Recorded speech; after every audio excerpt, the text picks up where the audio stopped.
Nous sommes à l'aéroport international Félix Houphouët-Boigny dans la commune de Port-Bouët, l'une des communes du district d'Abidjan, ce mercredi 9 octobre 2013. Les fils-filles ministres de Dieu ont pris d'assaut le lieu, raison pour apporter un accueil chaleureux à l'archibishop Nicolas Duncan Williams. Ce grand homme de Dieu vient répondre à l'invitation spirituelle fondamentale, à savoir le sommet national de prière. Côte d'Ivoire, ton unité déterminera ta prospérité. Programme initié par la caravane des aigles du Dr Bishop César Cassier en collaboration avec toutes les fédérations évangéliques et protestantes de Côte d'Ivoire. Il est exactement 15h20 quand l'avion de la compagnie Emirates Airlines, où se trouve l'archibishop, s'est posé sur le tarmac. Quelques minutes plus tard, il se retrouve face à une foule euphorique.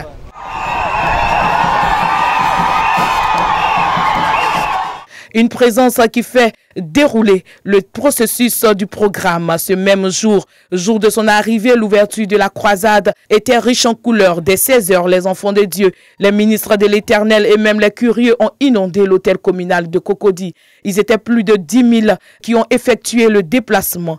Vu la parole qui a été donnée par l'archibishop conduit par l'Esprit de Dieu au deuxième jour de la croisade, le jeudi 10 octobre 2013, ce sont plus de 15 000 personnes, ministres de Dieu, enfants de l'Éternel, autorités politiques, qui ont effectué le déplacement, un déplacement qui a été bien servi. Le ministre de Dieu, l'instrument parfait entre les mains de l'Éternel, a parlé aux Ivoiriens sans détour, avec clarté et franchise. Nous prions pour le président, His Excellency, son excellence, Alassane Ouattara. Alassane Ouattara. Le faire, c'est tout simplement obéir à la voix du Maître, Jésus-Christ de Nazareth, qui nous le recommande. Le sommet national de prière Côte d'Ivoire, ton unité déterminera ta prospérité, un thème évocateur. Et l'Éternel continue d'utiliser son serviteur, l'archibishop Nicolas Duncan Williams. Pour cette raison, Jéhovah a ouvert le ciel sur la Côte d'Ivoire et a orienté son ambassadeur en mettant les paroles qui proviennent tout droit de son trône de gloire pour la terre de Burni. Et cette fois, le troisième et dernier jour de la croisade, le vendredi 11 octobre 2013 au stade de Vridi de Port-Bouët. Et c'est devant plus de 20 000 fidèles ministres de Dieu curieux que l'archibishop a prophétisé sur la Côte d'Ivoire. I pray, Je prie, oh Father, ô Père, meet everybody pourvois aux besoins de tous, at the point of their need. pourvois aux besoins de tous. Give them a miracle. Donne-leur un miracle. In the name of Au Jesus. nom de Jésus, Bless la Côte d'Ivoire. bénis la Côte d'Ivoire. Let the land be healed. Que le pays soit guéri. Let the land rest Que la terre se repose from war, de la guerre, from innocent blood. du sang innocent. Let the land be cleansed Que le pays soit by nettoyé the mercy of God. par la miséricorde de Dieu.